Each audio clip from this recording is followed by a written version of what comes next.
Mine just says open.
Hello, Jeremy.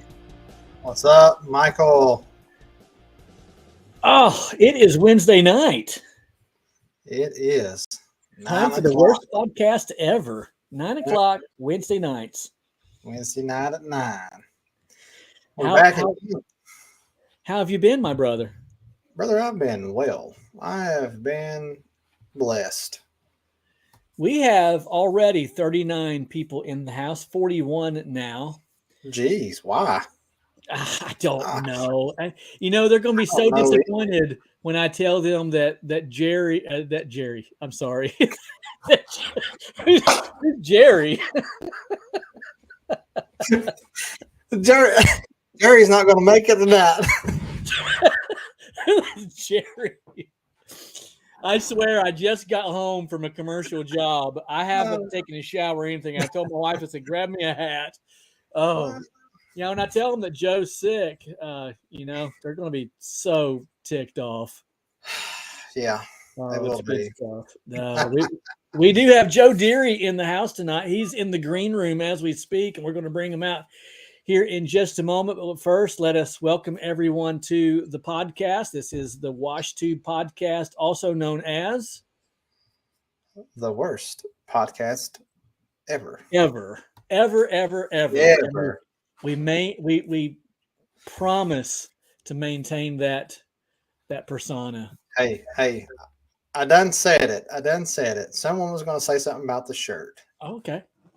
All right, here we go, guys. You ready for this one?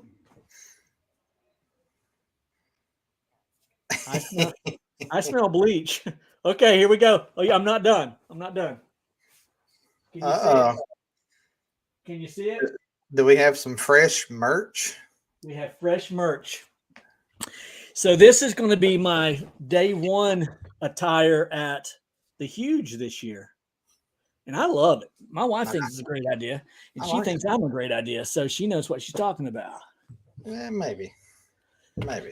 If you would like to purchase an I Smell Like Bleach shirt, let me know. I'll have them in stock in all sizes. So I can get those to you for $25.99. True story. Let me know. I can get you hooked up. Man, we got a bunch of people in the house. We got 65 already.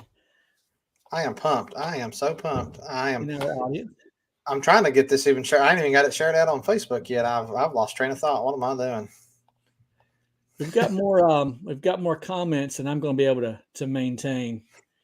Yeah, it's going to be really hard to keep up. With this. Van asked, "Are they bleach resistant?" The answer is no. It's cotton. Sean Weber's like, yeah. Listen, I've seen you extra small over here. Okay, I thought it said extra large. I don't think so. You're a large guy, medium at the least. All right. Well, is it that time? Yeah, I think bring him on. First of all, before you do that, welcome, Todd. I love Todd. Todd's a great dude. Yeah, here we go. Appreciate you. I'm not waiting any longer. Bring him on. Here he is. Hey. Ladies and gentlemen, the legend. What's up, guys? The world famous, the man, the myth, the Rinse of Darkness, Joe Deery in the house. AKA Little Baby. One pull baby. Joe, how you doing, my man? I'm doing good. As soon as you clicked to go live, it kicked me out of the app, and I've been scrambling. I got it back on just now. Okay. When it came on, so here we are. Perfect timing. Yeah. How was your day? You can be killing it this week. Yeah, this has been a killer week, man. It's been hot, and we're just stacked up. I'm working on packing everything I can in before we go on vacation. So, taking 2 weeks off in July. I'm taking the whole second half of July off. I won't be coming back till August 1st. So we're taking off Thursday next week for the whole month. Nice. Are you going to Maine? Yes, sir. Yes, sir. 2 weeks in Maine? 2 weeks in Maine on the island for 2 whole weeks. Can't wait. Man, Maine is somewhere that I've always wanted to go. Oh, yeah. Yeah, it's nice. It's a little different. I haven't been everywhere, but Maine is very laid back. It's a very cool place. Speaking of which, Joe, will you tell our audience that story? I don't want to give it all away, but tell the story about how you used to swim across the lake, and that's all I'm going to say. And then you tell me. Yeah. So it's kind of a long story. I'll give you the abbreviated version. Back in the day, one of my great aunts owned a campground on this big lake in Maine, and my wife's family owns an island on the same lake. And I used to swim from the campground over to the dock on the island when I was like 12, 13, 14 years old. And I didn't know my wife's family at all at this time. And we met quite by accident at like 26, 27 years old, working at a graphic art job.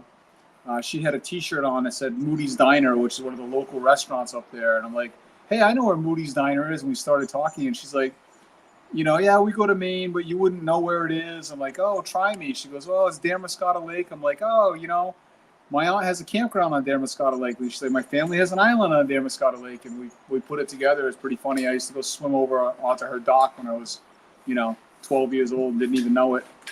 Pretty funny. Yeah. How awesome is that? That's just to show you how small the world is, that at 12 years old, you're swimming across a lake, sitting on her family's dock, have no idea.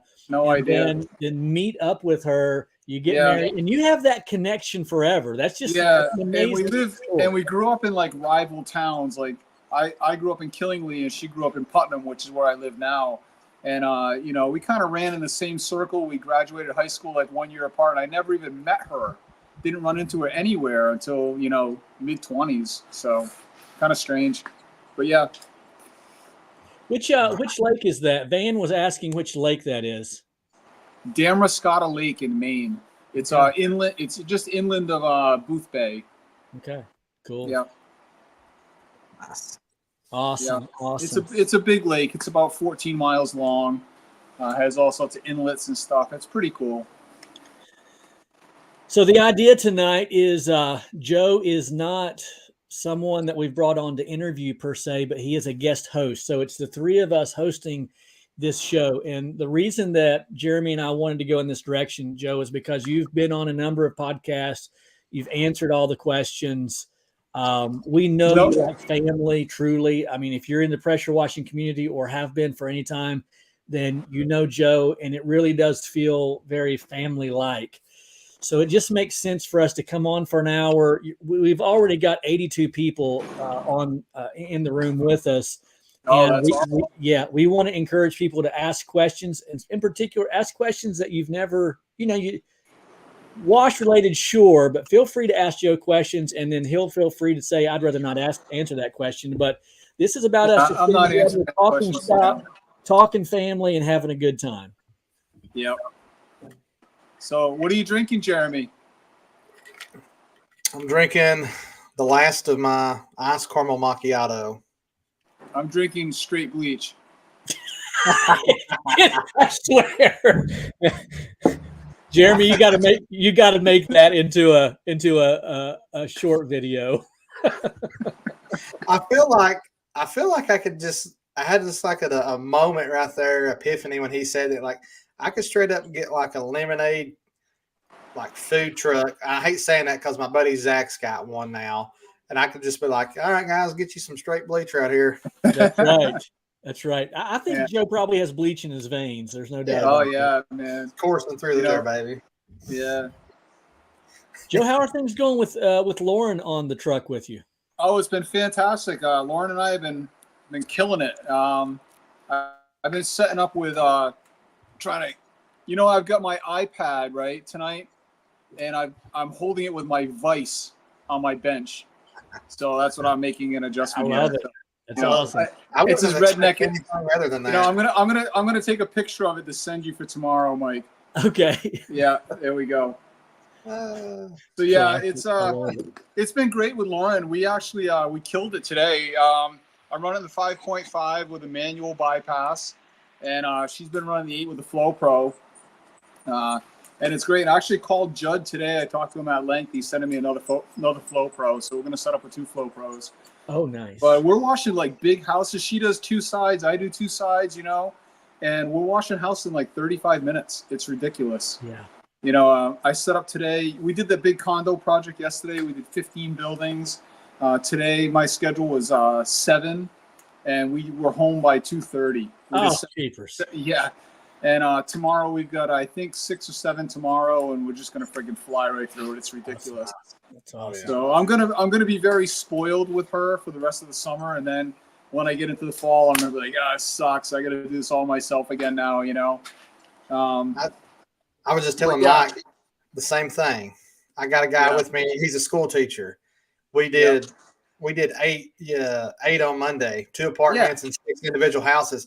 We did 8 properties in 3 hours, and I was like, and you're like, it's easy. Yeah, I'm going to miss this guy come mid-August. He's going back to school, work. So yeah. I'm trying to slow down. When we get into August, I'm going to try to start booking less work per day, and just try to. I got to slow down a little bit. I'm not getting burnt out necessarily. Like I still feel like Mike and I talk about this. I still feel like I'm on my way up. Like I don't want to slow down. I feel like I can do more and this and that, but everything else is suffering. My personal relationships are suffering. My health is suffering, and I just gotta, whether I want to or not, I'm gonna have to knock it down a little bit. So, how do we do that? How do we have less work? How do you refuse work? And I don't know. I think it's just I'm gonna have to start pricing things higher. I guess to talk about your closing ratio. It's just mine is too high. So the price is gonna go up. I had one today actually, gutter cleaning. Normally my gutter cleaning is like $250, $275, right? And I don't want to do gutter cleaning right now in 90-degree heat. So I told them $385, and they said, well, when can you do it? Wow. And then so I went out and did it today, and then they wrote me a check for $400 and gave me a $20 bill tip. Like, wow. Okay. Gutter cleaning's going up because that's the work that I don't want to do. I've been saying that for the last 5 years. Like if I could fire anything that we do, for me, it would be gutter cleaning. Okay. Because it's the most laborious thing we do. It's ladder work. It's levering the ladder. It's dangerous. It's just not that much fun. You do a couple 5-10 days worth of gutter cleaning in the fall, and you're broken. Like your body hurts worse than power washing. In November last year, I did 115 gutter cleanings in November, and I don't want to do that. Right, I'm not trying to do more of that. So, if I'm gonna do it, the price is got to go up like $100 per gutter cleaning, and maybe I'll get less of it and still balance out with the price. I guess. Yeah, and would you agree with me? I don't know what it is there in New England, but here, gutter cleaning in the macro is really viewed as a lesser service, even though, quite honest, it has to be done. It is right. It's not. It's a luxury service that has to be done. I don't know if that's the correct terminology. And yet, when I throw out high prices, people just don't want it, which is fine because I don't want to do it. Right. But yeah, it is viewed as a lesser classy service, I guess. Yeah, I don't know. I think in New England, like gutter cleaning is like an absolute necessity here. You can't, if you're going without gutter cleaning, you're getting water backing up into your house, and you're having flooding in your basement, and just if you're not gutter cleaning, you're not happy. So I don't think it's so much a luxury as a necessity. Yeah, sure. And I see washing as more of a luxury here. Yeah. You know, especially because we live in the country. Your house maybe doesn't have the same curb appeal that like they might have in the cities. Like you're living in the middle of the woods, nobody sees your house, so it doesn't really matter how dirty it is, you know, because nobody can see you necessarily. So that's interesting. So selling curb appeal that's something that I sell. That's a selling point here. But you're telling me that that's not necessarily the selling point that you might have. Right. I think that, you know, I don't know exactly your demographic, Jeremy, but I think, Mike, where you live, a lot of what you do is neighborhood type washing, right? Like houses in neighborhoods. Right. Is that right? Absolutely. You know, yeah. Absolutely. I mean, a lot of the houses I do here, each house literally has, you know, like the minimum lot to build a house in Woodstock is 2 acres. Oh, wow. So, like, you know, you don't necessarily have houses that you can't even see the neighbor's house. Right. So you don't have that same. Your neighbors aren't harping on you if your house is dirty. Wow. You know, you're not the only house in the neighborhood that's dirty. You know what I mean? Because nobody knows. Yeah. Right. So I don't even think we have an HOA anywhere like super close to where I service. Like there might be 1 or 2, but like it's far and few between. We have subdivisions, but there's like no HOA committee that's governed body for that, you know. Yeah. I think my demographic's probably a lot like yours with in the country. I don't do a lot of neighborhood homes. I do some, but not like we're acre lot minimums usually. Right. So I see George is asking if I prefer to do roofs. I like doing roof work, but I prefer to wash vinyl houses. You know, if I have a preference, you know, roof work is good. It pays well, but there's, you know, a lot of liability with doing roof work. You're opening yourself up to, you know, causing damage and ruining plants and all these other good things. You know, it pays good money, but there's more liability with roof cleaning than there is with house washing. So the new garage is fabulous. It's awesome. It's all lit up. We got doors on it. It's painted outside. You know, I stained it a nice barn red. We had gutters put on it. I've had lighting put on the outside. I got to post a few updated, you know, pictures and whatnot. Some of you guys may know I kind of downplayed it a lot and kind of went, you know, undercover for a little while in February. I shut my channel down. As soon as I got this barn built, we got robbed, and Patrick's motorcycle was stolen. It was the beautiful Husqvarna motorcycle that he had been given through Make-A-Wish for having leukemia. Some of you may not know that whole story. We're not going to get into the whole story with Patrick. He's trying to put that in the past, but Make-A-Wish gave him a beautiful Husqvarna dirt bike, which got stolen on February 20th. And I had a beautiful Honda CRF motorcycle that got stolen the same night.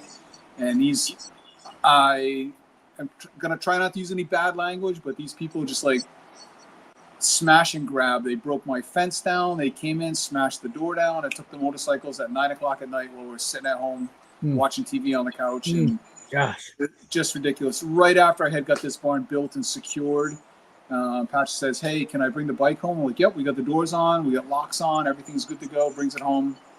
A week later, it was gone.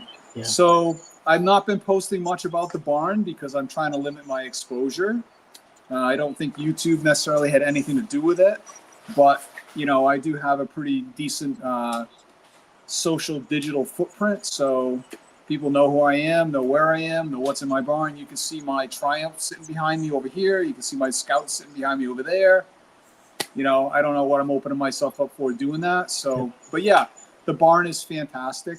I should get some more pictures and video to show you guys some of the outside.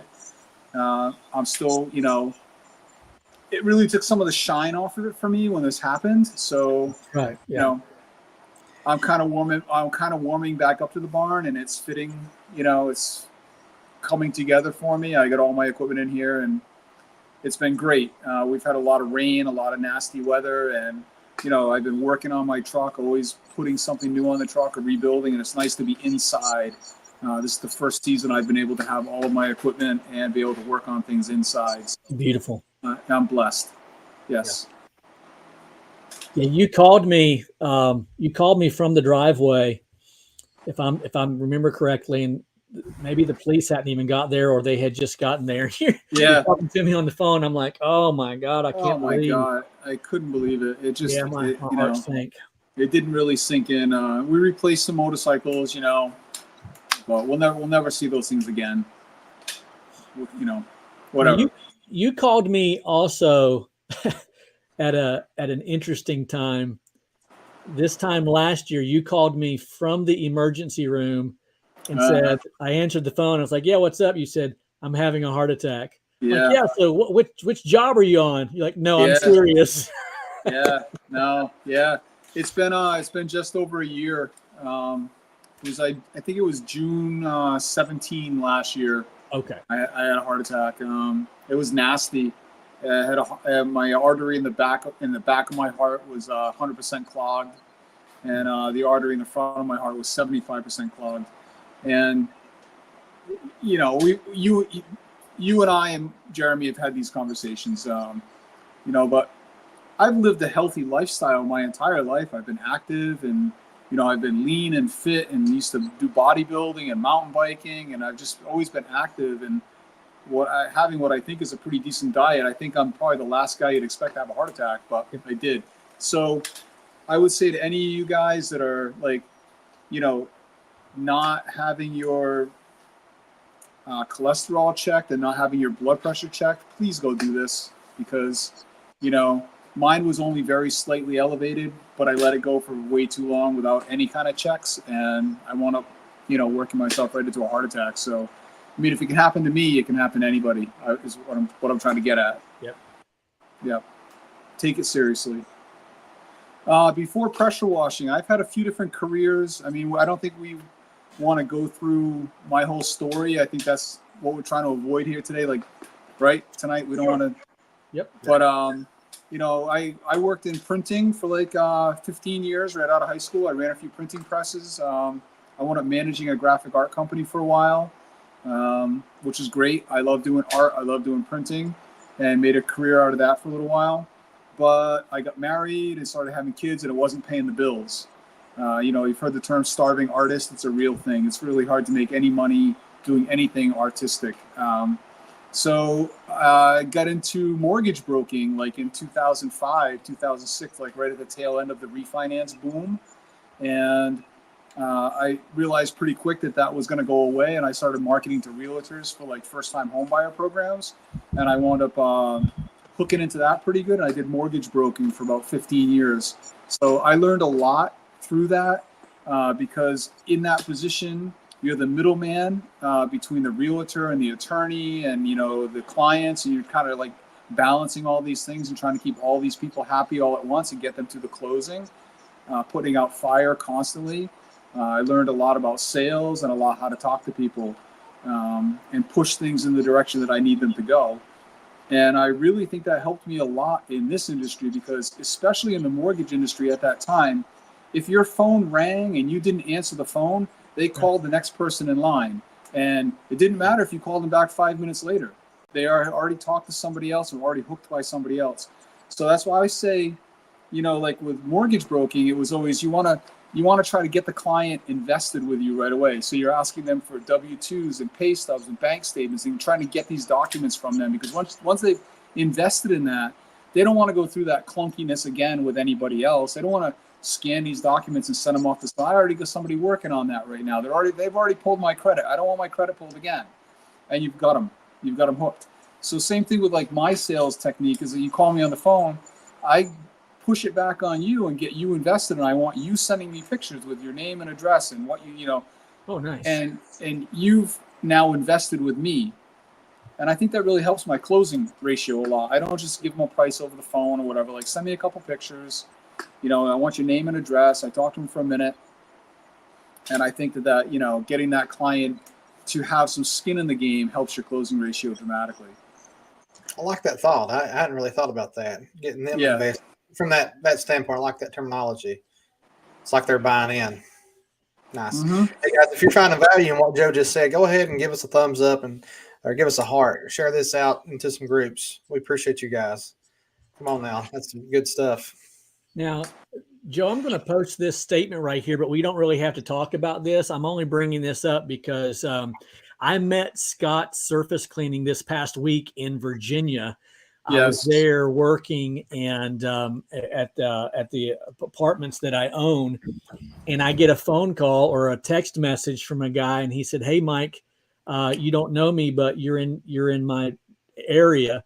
And Scott is in Kingsport, Tennessee, which is just across the line from Bristol, Virginia, where I was at.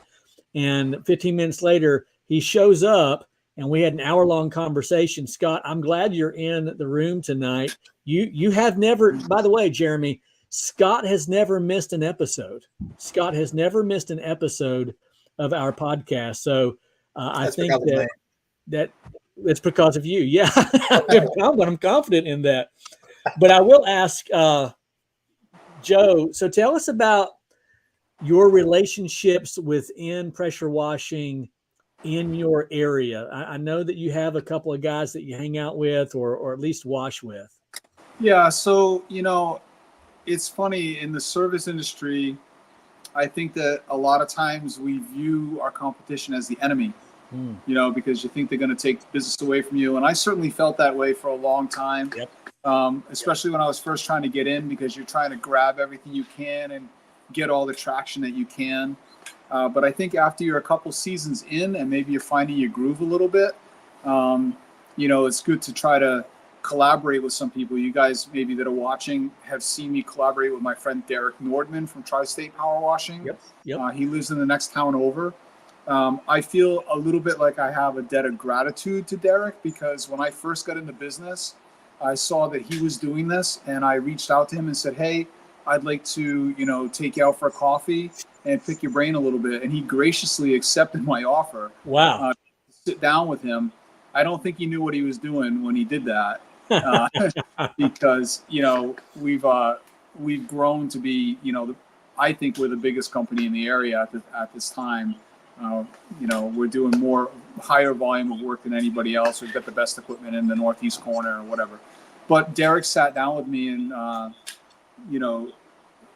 told me a few things that I needed to know, and it was very helpful getting me started. So, anytime I have an opportunity to give something back or help Derek out, I do. And it's been great, because he'll call me and say, "Hey, do you happen to be anywhere in the area? I blew an O-ring out of my injector and I don't have any." Right. Or I burst a hose and they're not coming in from Southside till Tuesday. Can you help me out? And I can do the same thing with him. It happened to me last year, where my 8-gallon pump, one of the little plastic valves in the pump, I forget what they're called. Check valve, yes. Had gone bad, and my machine was machine gunning like crazy. And I said, "Oh, I got an old pump. You can come over and take one out of it." And if I didn't have that collaboration with another local competitor or washer, I would have been ordering parts and out of business for a few days. So it's nice, I think, to have a little collaboration, especially you get on some of the bigger projects, like the 15-unit project we had yesterday. If I hadn't brought in Derek, probably would have taken me 2 days, or I would have been until 8 o'clock at night. I've done it with a couple other guys. We had a couple big gutter cleanings on condos.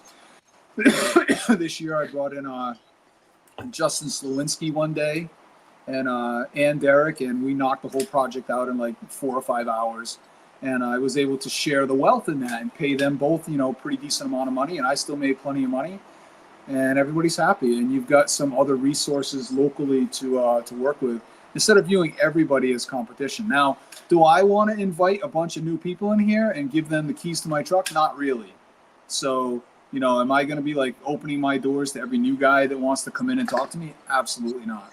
But the guys that have been in business for a while, there's 4 or 5 of us in the area, we stay in touch and we talk. "Hey, how you doing? What's going on? What kind of equipment are you going to run this year?" And it's good. Speaking of truck, Joe, does your truck have a name? That is the Mothership. Mothership. I like it. That is the Mothership, yes. The Yes. So Bright Power Wash says, what was the ballpark price on that? I don't like to talk numbers too much. So I'm going to talk in code a little bit, and you can do the math. You could do the math for yourself. I think that we all set out to produce a daily minimum. Is that correct? Like you're trying to price out your day. Like I don't want to work today unless I can make X. Okay. And X for me is $1,000. So I want to make $1,000 a day, or I don't want to go out. So you'll hear me say on some of my videos, I made double minimum today. That means I made $2,000, or I made triple minimum today. Okay. That was that project yesterday was almost 8 times minimum. So that's a big project for me. Okay. That's my highest grossing project of my business career as a power washer. So I'm pretty happy about that. Absolutely. My wife and I went out to dinner last night to celebrate. I paid all the kids very handsomely yesterday. I paid Derek very handsomely yesterday, and I still made more, 5-6 times minimum for the day for myself. So, Absolutely. Yeah. Well, I allowed that question aloud, quote, so to speak. Yeah. Because I knew, knowing you, and I know those numbers because we talk regularly. Yes. But that being said, I kind of threw that one up there because it was such a large number. I knew we could all celebrate that. That's a goal for us to reach, but it's not something that we say, well, shoot, I'll never be able to make that. It can happen. It can literally happen. And you know what's funny on that project yesterday? That's the 3rd time. There we go. 3 times. That's the 3rd time that I've done that particular complex. I did that complex, I think, in 2020 with my 4-gallon machine with my son Quinn and Tony. And I think I priced that whole complex at like $4,000. Wow. Because I was afraid or didn't know what I was doing as far as pricing goes. So a lot of guys ask me on the channel, like, how do you price things or how do you come up with your numbers? I think that it's easier to take small bites on things. If you look at things like when you go up to a house, you've got this big house, you don't know how to price it. Look at it in sections and say, how long is it going to take me to do this area right here? And how much would I do that area for? And come up with a number. That may be $200, let's say. And then this other area is another $150. And then I could do that back deck back there. There's another $150. Right. And then you come up with your price of $500 or $600 or $700 that way, instead of trying to look at the whole thing and say, oh my God, they're not going to want to pay me more than $400 for that, but if you kind of break it out, you come up with a number. So with that particular condo complex, I priced it not per building like I had been doing in the past, but I priced it per unit. So each unit was like $275 or $285 per unit. And then it's like 28 units. So whatever that mathed out to be. Right. And they were like, yeah, that sounds great. Because now it looks like, well, instead of just giving them the big number, like I'll do the whole complex for this giant number, you say, I'll do each unit for this much money. And that's a good price, because now they're seeing a small number. $275 or $285 a unit, that sounds reasonable. But if you hit them with $8,000, that's a big number.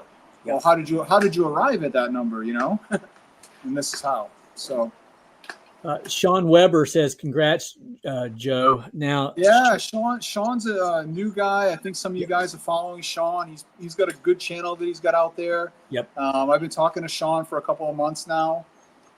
He's got some good content. You guys should be watching Sean Weber's channel. I think, especially if you're newer in the business, you're going to find a lot of good stuff on Sean's channel. Yep. Is this the guy you was telling me about, Mike? With it is. Yes. Okay. Yeah. Sean is fairly well. He's very new to the industry, but guys, he has less than 1,000 subscribers. He's only been on a little while, but he has less than 1,000 subscribers. So I want to encourage you, if you will, to go on YouTube, and Sean, if you will, share with us the name of your channel. I have it saved, so on the bell tab, so I get all of your videos.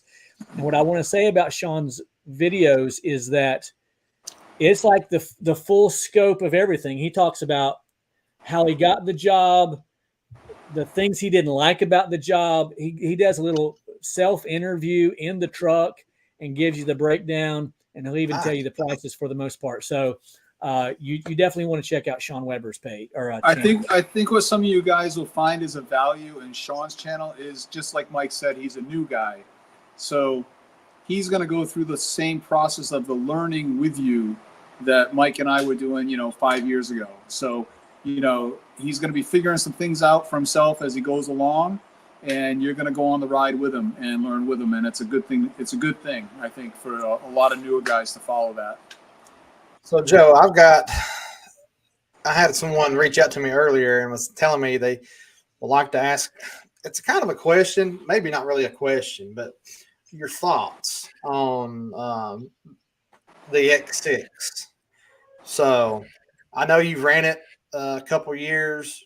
I think I know how you feel about it, but dude, they they'd never really seen it, and then they saw your video. So I was like, I'll just have him talk about it. You know, what's he think like, you know? Well, you know, I really like the X6. I'll tell you that Jimmy built that box I have for me a couple years ago, and he had been talking to me for a few months about it, and I was very hesitant, you know, very tentative, didn't want to get involved with it and this and that. And finally, he's like, Joe, I'm telling you, put this on your truck and run it. Good, bad, or ugly, put it on YouTube and let's see what it does. And I've literally run the snots out of that thing. I don't take care of it very well. You know, I work it very hard, and it's been incredibly reliable. I finally killed it. Well, I didn't even kill it. The motor still runs. It's the pump. Like that electric motor that's on that thing is a beast. You're not going to kill that electric motor. That thing will friggin', it could run a circular saw blade and cut logs all day long. Like it's just such a serious industrial motor that it's never going to die. I don't think it's ever going to die. The pump head itself eventually will wear out and leak, just like anything else. I think that it's just like every other piece of equipment, you know, like your pressure washer pump is going to crap out. Your gear drive or your belt is going to snap. You know, these things happen. So same thing with that pump head. You may have to replace a pump head occasionally. Mine lasted about 1.5 years before it actually is done. And then, you know, Jimmy, being the phenomenal sponsor he's been for me, took his own personal X6 pump and head and everything out of his rig because he doesn't use it that much, and sent it to me. And it's on my truck right now, and I've been running the crap out of it again. I used it today on 2 different projects. I used it on those condos yesterday. I used it a couple of days ago. I did 6 or 7 house washes for the day, and I did the entire day's work with that machine. And wound up blowing a hose on the reel at the end. Like one of my hoses burst. I think you might have seen that raining on there. And that got all inside my box and shorted my battery charger out and like fried a bunch of crap on me the other night. But I got it all dried out, put back together, charges batteries up, and it runs like very reliably. The only problems I have with it are plumbing problems. Like there'll be a little leak because we're using the, you know, clear braided hoses, which just, they don't last. They dry out, they get stretched out, they burst, you know. If I could figure that out, maybe I need to be using a heavier duty ag hose or something. But then like all these elbows and hose clamp fittings, they just freaking leak. Like there's got to be a better way to, like, you know, get an ag hose that has crimped fittings that you thread right into that pump, and I bet you it would never leak and would run it forever. But yeah, I'm a buddy of mine talking about T-boat. Yeah, I'm a big fan of the X6. You know, the way mine is set up with Jimmy is on that DPI, that dual port injection thing. I think that's the problem for most guys. Like, where can I get that? Jimmy's not really making them anymore. Like you can't just go on the power wash store and buy one. However, if I didn't have that, I would go on the power wash store and buy an X6, or I would go to Little's and buy an X6, or I think Midwest might have them right now. Because the X6 pump alone will wash a house like a 5.5 gallon per minute machine and allow you to throw straight 12% if that's what you want to do. So someone in a previous question asked what would they expect to pay for an X6. Do you have any idea, Joe? I think they're like $2,500. Okay. So they're not cheap, but if you get past that mentality and look at like how much money a piece of equipment can make you, you know, you don't have a problem spending $5,000 for an 8 gallon per minute machine. And, you know, yours, Mike, has something like 42,000 hours on it or something like that. And I think you've only changed the oil once. So that's pretty good. Yeah. But, you know, mine has, I think, like 1,200 hours on it. So if you were to say, like, a house wash takes you less than an hour, maybe you're running that thing for half an hour, 45 minutes or so Right. per wash. So you could say that machine with 1,200 hours on it has probably done 1,000 projects. And if my average ticket is $500, that machine's made me $500,000. Right. It cost me $5,000. Yeah. So do the math on that. Why don't I have 3 of them on there?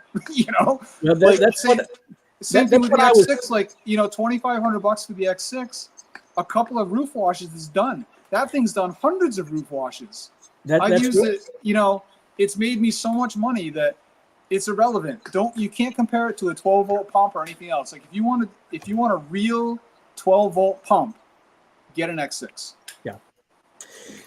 And because you asked that, you mentioned that, and there are several people who, as I'm looking through here, some were asking about the super pump. We want to be, in your last video, you said this, and so I'll quote you. You said, "I really didn't give it a fair shake." And that's just what I was going to say again. Yeah. So, I don't want to put the super pump down because it really didn't get a fair shake for me. Cody was very generous in sending me that whole box as like a test pilot.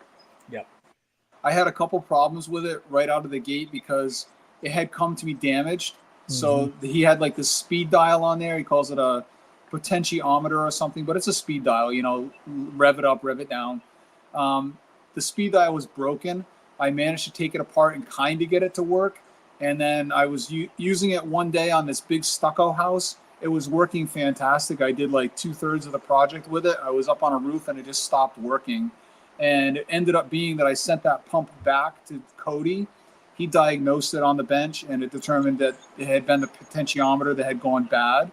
So he sent me a new pump, brand new pump with no potentiometer or speed dial on it. It just runs wide open. I put it on, replaced it on the box that he gave me. And in doing that, it has like these, 4 elbows for inlets because it's a dual pump head. Mm-hmm. And I couldn't really get the elbow to go into the pump head the way I wanted to. And I wound up breaking the elbow. So it was leaking. So that was frustrating. So I couldn't, had to get new elbows from him, which he sent me right away. And then he sent me this beautiful 24-volt lithium battery, right? This big epic battery. It's like a $1,200 battery. It's supposed to run for like 100 hours or something stupid, right? But I didn't have a 24-volt battery charger for it.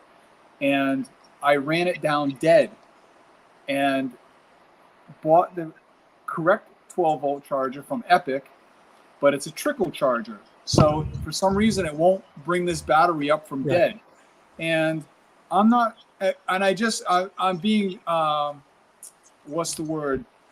I just told you to spend money, and I'm going to say I wouldn't spend the money to buy a $600 or $700 battery charger, but I'm telling you, buy equipment, So it's a little controversial. I'm at a loss for what the word is, but contradictory to what I'm trying to say here. But I didn't feel like buying the battery charger to boost this thing up. And in the meantime, it's taken up this massive amount of space in the back of my truck. And in the meantime, the X6 is running like a rape date for me. This thing runs fantastic. So I'm like, I really don't need this super pump. Like I'd like to test it for Cody and put it out there, but like it's another piece of equipment that I didn't ask for, that I don't need, right? I took it on to, again, be a test pilot, show this thing in the real world, run the snots out of it, put it away wet, see what it's going to do, right? That's what Cody wanted from me. And I wasn't able to give him that. So currently it's not on the truck. I took it off the truck. The 5.5 machine is back on there, coupled with the X6. Jimmy stepped up, got me the new X6, and I'm going to run the snots out of that for the rest of the season. My friend Todd Kachow, he's probably not watching, but he's a good friend of mine from New Jersey. He's a big Southeast soft wash guy, and he's coming up here, and he's probably going to wash with me for a couple of days, maybe mid-August sometime. And I'm giving him that box, and he can take it home. And he's got a good relationship with Southeast Soft Wash, and he can figure it out and have it and put it to use. That's good. And he's got a YouTube channel and all that kind of good stuff. So I know a lot of people have a lot of problems with Southeast Soft Wash, customer service and this and that or whatever. I got nothing really bad to say about them. My experience wasn't terrible.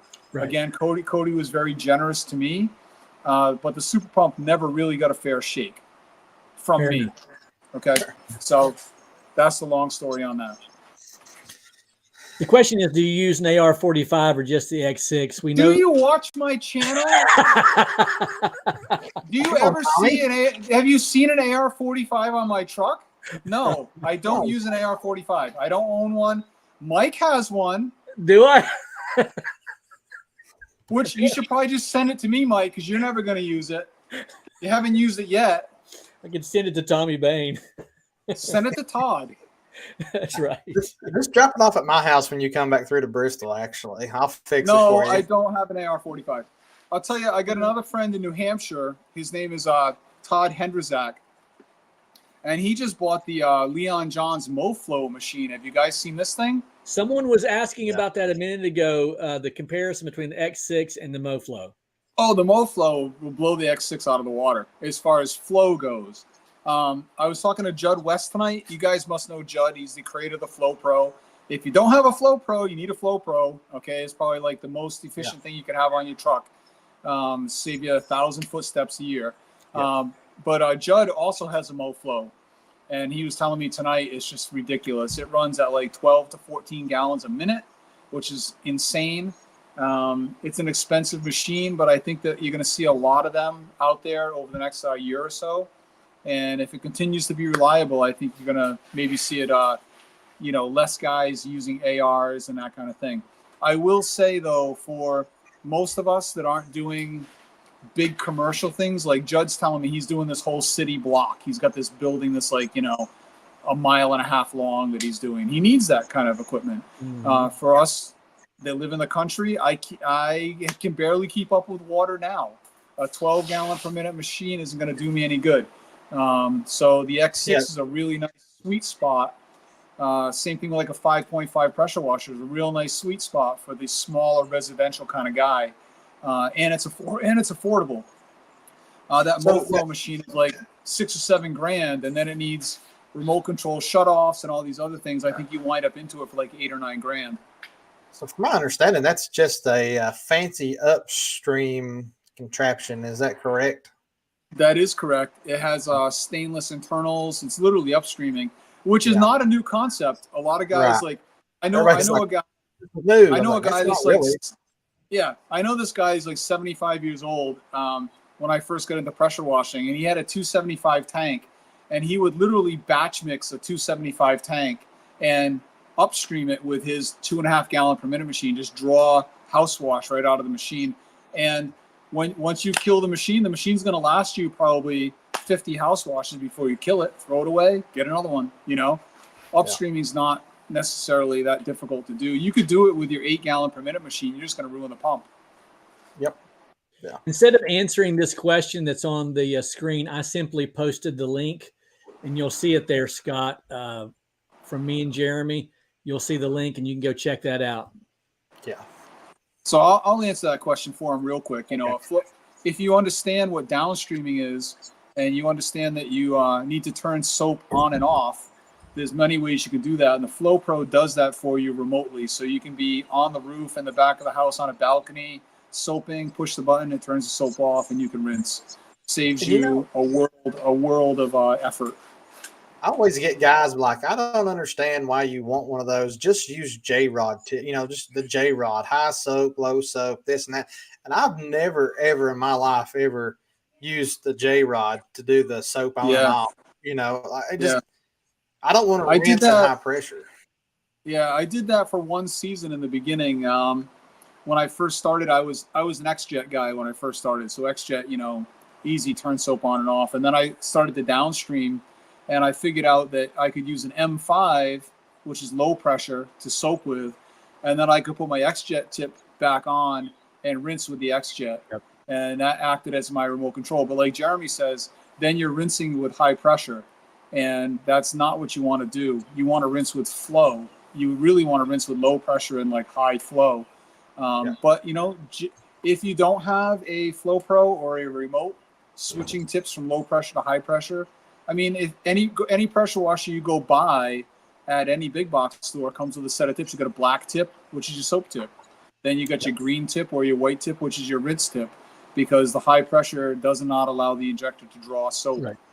So that's a, no expense way to cut your soap. Yeah. But you'll find pretty quickly, once you've washed for a minute or two, that you don't want to be rinsing that pressure in most cases. Joe, I'm going to be making a video soon that is going to be, the title of the video will be, don't buy it, hire it. And the concept is, a lot of times we don't want to buy things like, say, the Flow Pro, which is maybe $700. But let me ask you, would you hire a guy to stand at your truck and pull a dipstick if he only costs $700 forever? Like, if you had to pay a guy to do that at $20 an hour, it's going to cost you a lot, like many thousands of dollars. Right. But you're hiring a Flow Pro.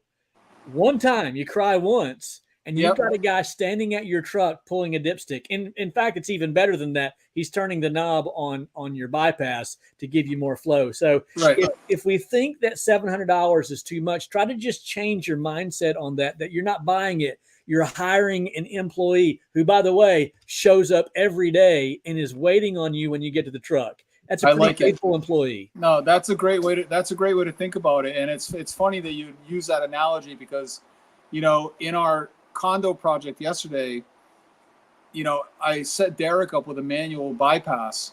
Right. And I gave him Patrick as a remote control. Seriously, I was like, Patrick's gonna, you guys work out your hand signals and Patrick will turn that valve for you all day long. And I don't want to have to say this, but why he doesn't have a Flow Pro yet, I don't know. Yeah, like why for a long time. Yeah, why everyone has a Flow Pro doesn't have a Flow Pro, I don't know. Yeah, I don't know. I don't think I could wash without one. No, I mean, it's one of the, you got to be reinvesting back into your business, and I know that it's $600 or $700 or $800 or whatever it is, but as soon as you can make that investment in some type of remote system, please do it, because it's literally like Dwayne says here, it is the game changer. It's going to change the entirety of your game, ahead of everything else. If I had to go back to the beginning, the Flow Pro is the first thing I would have bought. Oh, absolutely. Yep. And you can build your own. You can build your own. You can do that, sure. Yeah. I don't know. I started with the remote box that would shut the valve on for the chemical. I'm still rinsing through the injector, and so I've never washed any other way. So I would feel totally lost, like pulling the dipstick and or drop stick and all that stuff. You guys know Herb. Some of you may know Herb. Herb. Yeah, Herb's a great guy. Herb's been a friend of ours from the beginning, right, Mike? Herb's got a great channel. If you haven't checked out Herb, he's a mad scientist, can show you all sorts of interesting things. In my first or second season, I can't remember, Herb was building those remote control boxes that just turn the valve for the injector on and off, and he sent me one. And I used it for like half a season. It was fantastic. But the disadvantage to that is rinsing through the injector, which is good. Your injector's always clean, but it is restrictive. And you guys, again, that watch me, I'm always like, if you're not doing your own draw testing and doing your own, flow testing, you need to, because you don't understand what your machines are doing until you're doing those things. And you realize that, rinsing through your injector, you're getting 6.5 gallons a minute, and then when you bypass that injector or rinsing with your Flow Pro or your manual bypass, you're getting 8.5 gallons a minute. It's a huge difference. So yes sir, All Pro Exterior, that's Herb. If you haven't checked out All Pro Exterior, that's Herb Michelli. He is in Louisiana, and he's authentic. You're going to love his channel, and he's straightforward. Herb Michelli, All Pro Exterior. Check him out on YouTube. Yeah, Herb is cheese, baby. Yeah, Herb is the real deal. Peace. Herb is the real deal. Yeah, we need to get Herb on here. Yeah. You should. You should. I might. You know, if you had Herb on, I might watch. That's right. Maybe. You would watch with a piece of banana bread at 6:00 in the morning. You wouldn't stay up and watch. Yeah, I can't watch at night. You know, this is way past my bedtime. Old man. The old man. Yeah. No, I usually usually be the old guy. You're the old guy tonight.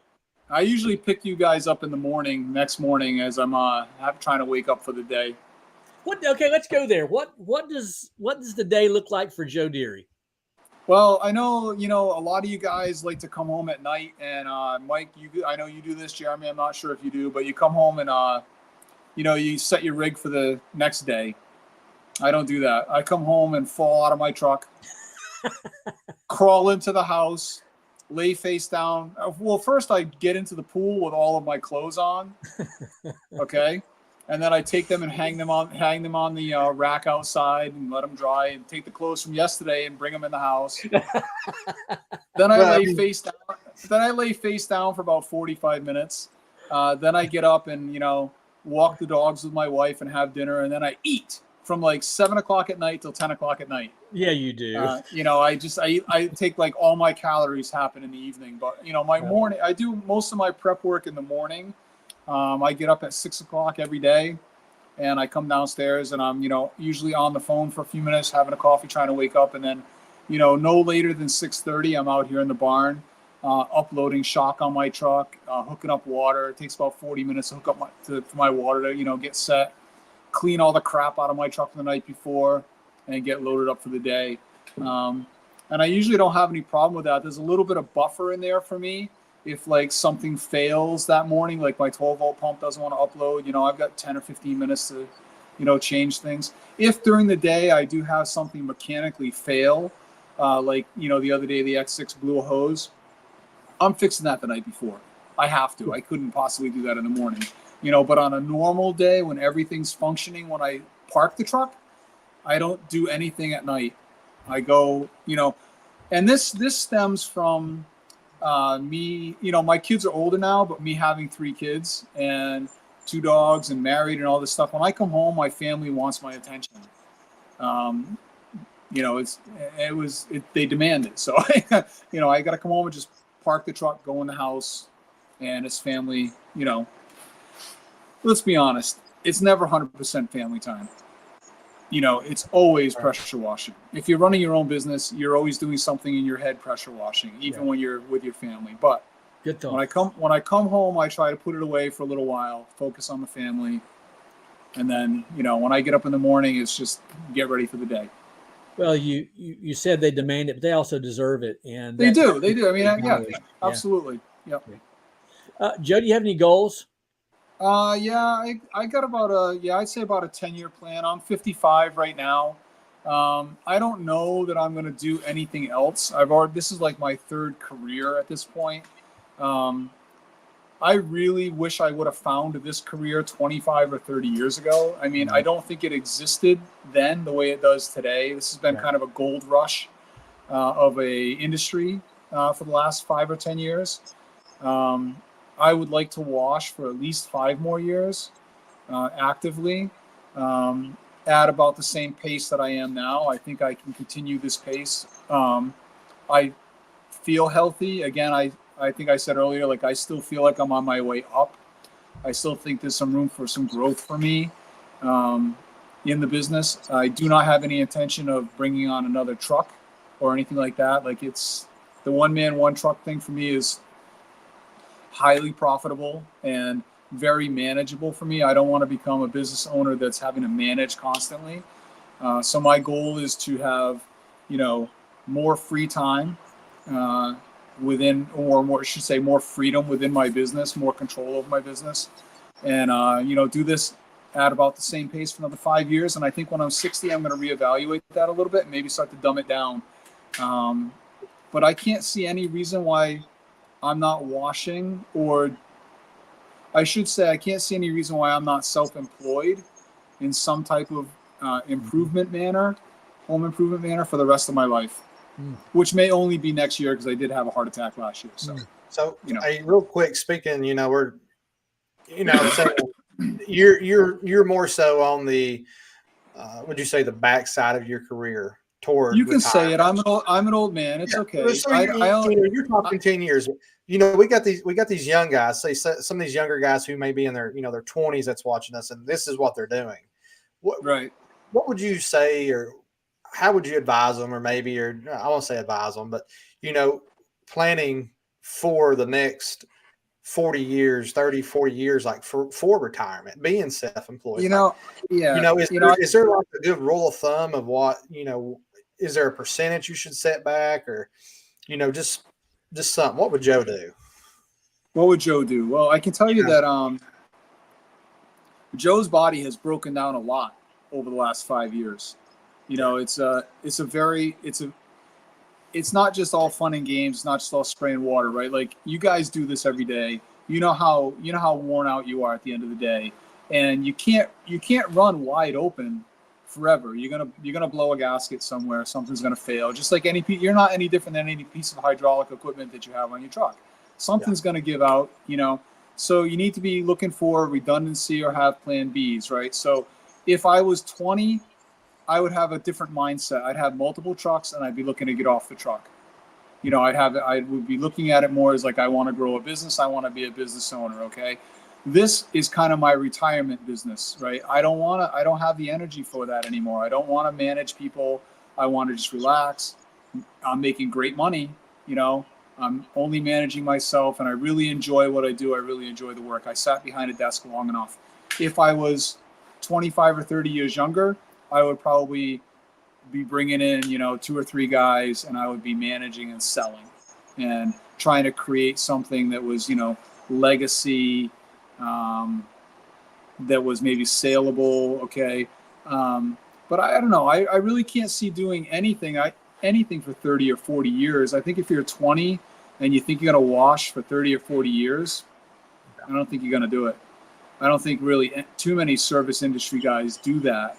Like, you look at the lawn mowing guys or any of these, if you want to do something for 30 or 40 years, I would say you need to look at some excavation equipment. There's a lot of money in digging holes, right? The guys that I know that are like older than me, 10 years older than me, that have like had construction businesses for 30 or 40 years are digging holes. There's a lot of money. There's more money to be made in other industries than there is in this one, and it's not as hard on you, right? And then the other thing I got to say is, again, this business is kind of a gold rush, and I think that a lot of things haven't shook out yet or proven themselves out yet. We're huffing bleach every day, all day long. How many of us are going to die of lung cancer in 5 or 10 years from now? It hasn't proven itself out yet. I don't think you can do this kind of work forever for 30 or 40 years and like be healthy. I don't think you can. Joe, that segues nicely into a question that Jeremy and I are now asking every guest that comes on. You are the first. And here's my question to you. This is the only scripted question that I've had, and I have not asked this to you in advance. So here's my question. You decide to sell the company someday. Powerful Improvements. 2 guys show up in a truck, and they're going to buy your business. You've agreed on a price, yada, yada, yada. They get your truck and your equipment, everything that goes with it. They get your Rolodex. Oh, by the way, for anyone in their 20s, maybe 30s, that's the contact list, your customer list, your Rolodex. They get all of that. On the way home, one of them asked the question, what are we changing first about Powerful Improvements? Besides the phone number or maybe the name, if someone were to buy your business, what's the first thing that they would change about your business? For the better. For the better. That's a good question. I'm not sure how to answer that. Like, I don't know, because I don't have that perspective, honestly, of what would change to make it better, because I'm trying to do that now. You know what I mean? Like, maybe that's what I'm asking. See, the idea there is maybe every season, maybe even every 6 months or 2 or 3 times a year, we need to ask ourselves that question. If someone were buying my business, what would they change? Those are the things that we are probably hesitant to change ourselves, but know that we need to. I think maybe we ask ourselves, I know you and I do, at least every season, we kind of look at the last season and we say, you know, where were the holes for me and how can I be more efficient in the next season? And, you know, what are my resources to make that change? And I think, if I quit drinking bleach, that'll probably help a little bit. Yeah. But yeah, we look at our processes and we say, you know, where was the time suck? Where was the time waste? Or what were my aggravations? Or what needs to change? You know, most recently for me, and I think for you too, Mike, one of the changes that we made is chem suppliers. You know, what a major pain that is, running back and forth to the pool store, chasing shock. I spent so much time chasing shock. And then I found AgroChem and they delivered shock. And that was great for a while, except the delivery sucked. And now, you know, I managed to find Robert's Chemical and they've been fantastic, you know, delivering 15% to my door. They just gave me 6 barrels today. So, you know, I think those are the things that I ask myself every year, like what needs to change in my process. And that's when you start, you know, buying the Flow Pro or buying the 8-gallon or buying the electric reels and, you know, trying to make your life easier year over year. Building a barn this year to get my equipment inside. You know, one of the things that needed to change for me last year was like, I need a shop. I'm building in the cold. This is killing me. You know, what am I going to do? And I was looking for shop space. My wife and I were actually looking to move. We were looking to sell our house and go, you know, live in the country and find a big barn. We couldn't find anything to suit our needs. So we wound up building this place. And it has, you know, twofold kind of thing. It adds equity to my house. It gives me a place to be with the business and house everything. So I don't know, like, what's the next change for me to make? I don't really want to grow too much, so it's kind of hard to say. But I think if someone were buying my company, I think they would add another truck. I think that's the next step in, like, to actually grow my company in the area. I got a bunch of guys commenting about that yesterday. You know, I'm having projects or I'm having to collaborate with other companies and bringing them in. You know, bringing Derek in, bringing Justin in. I brought Derek in a few times. You know, or bringing, you know, multiple helpers in. If I wanted to grow more, a second truck would be smart. You know, like your F-150 would be smart. You set that up as a second rig. You know, you could literally have your daughter train up somebody else and have them out there washing for you. Never mind Jazzy. You know, so yeah, I think the first thing that anybody would change with my business would be they'd add another truck. Yeah. You know, especially like you said, if it was 2 guys that bought my business. Yeah. Because my business is one man, one truck. I know that I employ my daughter, this and that, but it's not the same. You know, like it's one man, one truck. You know, 90% of what I do all year round is just me. So. Yeah. Another video. I was speaking earlier about putting together a video. I'm going to soon, Lord willing, I'll have a video series that I'm putting together. And I may have to wait to the off season to do it because it's so elaborate. But the video series that I'm going to be doing is how to scale your business without hiring employees. Yeah. And I've already got 15 videos subjects in that one as sub-subjects, if you will, subtitles for that one series, how to scale your business without hiring employees. I tell you, it can be done. Eventually you do reach that point where you just can't do anything else but hire someone or just fade out or scale back. But Jeremy, I feel like if I haven't plateaued this year, I certainly will for next year. I don't think I can. I can't do it. I can't do anymore. Right. I can maybe get a little more efficient in some of my processes. You know, like my bookkeeping could certainly be better. My scheduling could improve. You know, there's all these things we can tweak to maybe fine tune a little bit, but I don't think I can do any more work. You know, I think there's more work I could be doing, but I'll have to get another truck. Mike V's in the house, but I've got to throw this one up. Mike Vidan's in the house. Oh, man. I've got to throw this one up here. Scott Surface Clean says, you don't want to know what I pay for SH. I'm just going to tell everybody what he pays for SH. He pays 80 cents a gallon. 80 cents a gallon. That's cheap. Now, I'm not going to tell you how he does it, by the way, but I will tell you that's what he pays. It is good to see Mike V in the house. Let me say this about SH, right? I see a lot of the channels and Facebook groups and stuff complaining about the price of SH. Yep. It doesn't matter what the price of SH is. How much SH do you use to wash a house? 5 gallons, 10 maybe. Yep. If it was, it doesn't matter what it is. Doesn't matter what it costs. It doesn't cost $10 a gallon. It's even if it was $5 a gallon, you're talking about $25, and you pass that on to the client. You pass that on to the customer, yes. You're not paying for bleach. The client's paying for the bleach. No matter what, whatever it costs you gets transferred to them. That's exactly right. Yep. No. Yep.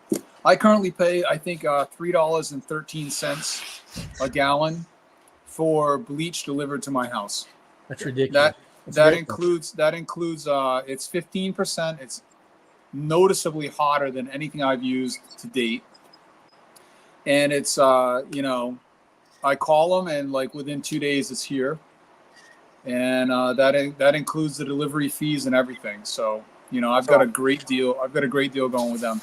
Is it better for you to get it delivered in drums instead of having a tote, or have a tote delivered or filled?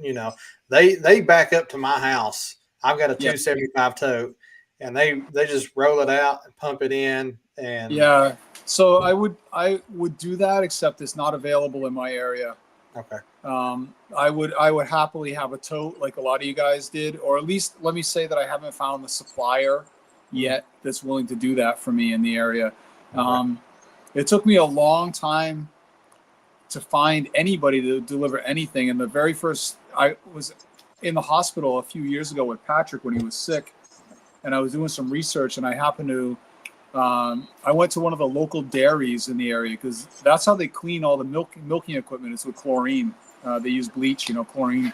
So I had met a young girl who was doing this dairy here, and she actually was one of the first people that gave me barrels to use for batch mixing and stuff.